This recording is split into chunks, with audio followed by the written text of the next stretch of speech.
आप देख रहे हैं उजाला न्यूज लाइव, बुलंद खौज बुलंद आवाज के साथ। आज इस किसानों की लड़ाई में मेरठ में आकर जो किसानों का साथ दिया है, मेरठ की जनता आपका यह एहसान कभी नहीं भूलेगी।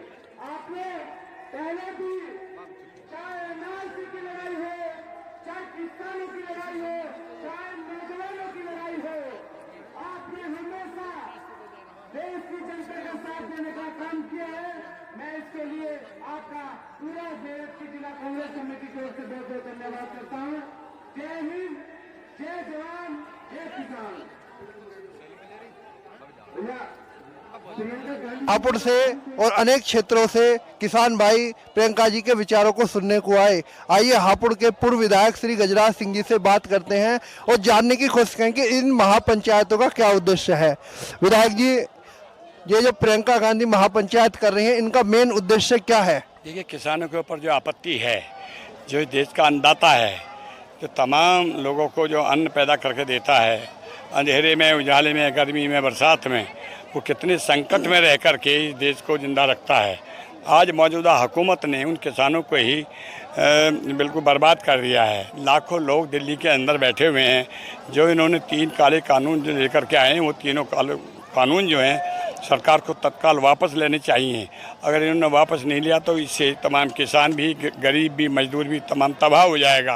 और मैं समझता हूँ किसान ने जो अगर पिछले 70 सालों का रिकॉर्ड देखते हैं हम, जब बड़ी मुश्किल से 1 मन बीघे का गेहूँ पैदा होता था, इस किसान ने बड़ी मेहनत करके, परिश्रम करके कांग्रेस की हुकूमत के साथ में इतना अन्न पैदा किया कि जो हम दूसरे देशों से मंगाते थे, आज हमें दूसरे देशों से अन्न मंगाने की आवश्यकता नहीं है। ये सब किसान की उपलब्धि है।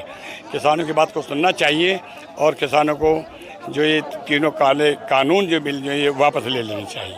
सरकार पूछना चाहती है, सरकार पूछ भी रही कि इस कानून में काला क्या है।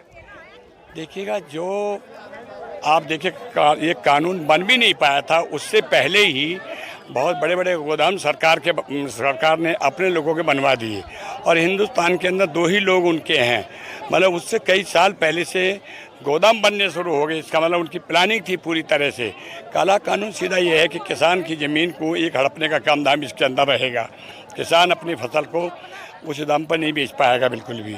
जो मंडियां हैं, वो मंडियां सरकारी समाप्त करके प्राइवेट मंडियां दे दी जाएंगी। प्राइवेट मंडी जो है वो किसान का पूरी तरह से शोषण करेंगी। तो मैं समझता हूँ कि जो कांग्रेस हुकूमत ने जो ये नियम कानून बनाए थे, वो अपने आप में किसान के हक में थे और यही कारण है कि आज पिछले 7 सालों में किसान ऊपर उठ करके आया है। इस जो काला कानून आप बता रहे हैं, इसका समाधान क्या है? क्योंकि सरकार कहती है हम कानून वापसी नहीं लेंगे, किसान भाई कहते हैं कि हम वापसी नहीं जाएंगे, तो आप समाधान क्या देखते हैं इस चीज़ का? देखिए, सरकार को तो ये इस कानून को वापस लेना ही पड़ेगा, वरना इस देश का मजदूर, गरीब और किसान भी तमाम लोग तबाह हो जाएंगे साथ में। सरकारें हर धर्मी से नहीं चला करती हैं। सरकारें समाज के लिए, आवाम के लिए होती हैं। अगर आवाम की बात नहीं सुनेगा राजा, तो वो राजा उस देश के गद्दी पर राज करने लायक नहीं है। भगवान राम ने भी अपनी जनता के लिए अपने राज को छोड़ दिया था। 14 वर्षों तक उन्होंने वनवास में रहे थे, केवल जनता की बात को रखने के लिए। इसी प्रकार से इनको भी इस काले कानून को वापस ले लेना चाहिए। एक आखिरी सवाल और, आप देख रहे हैं जगह जगह हर पार्टी के नेता किसान महापंचायत कर रहे हैं और लोगों का सब समर्थन भी उन्हें मिल रहा, तो आप इन महापंचायतों किस रूप में देखते हैं अनेक पार्टियों के द्वारा? कांग्रेस की उन नीतियों को पहुंचाना है किसानों के पास, नौजवानों के पास, जिससे जो किसान को जो हमने दिया है, हमें याद है कि जब 1 मन बीघे का गेहूं पैदा होता था, आज हमने 10 मन 12 मन बीघे का गेहूं तैयारी हमने करके दी है। जहां काठ की गाड़ी होती थी, हमने ट्रैक्टर किसान को दिया, चाहे वो बैंक के जरिए से दिया है।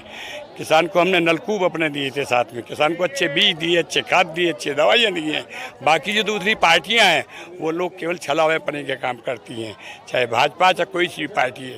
तो कांग्रेस ने हमेशा किसान का साथ दिया, मजदूर का साथ दिया और यही कारण है कि जो 60 साल पहले जो पूरा अन्न भी नहीं मिलता था, आज भरपूर हम लोग अन्न पैदा कर रहे हैं देश के अंदर। धन्यवाद। तो आपने देखा किसान महापंचायत के द्वारा उत्तर प्रदेश कांग्रेस कमेटी की अध्यक्षा अपनी जमीन मजबूत करने का प्रयास करनी है और लोगों में यह विश्वास पैदा करने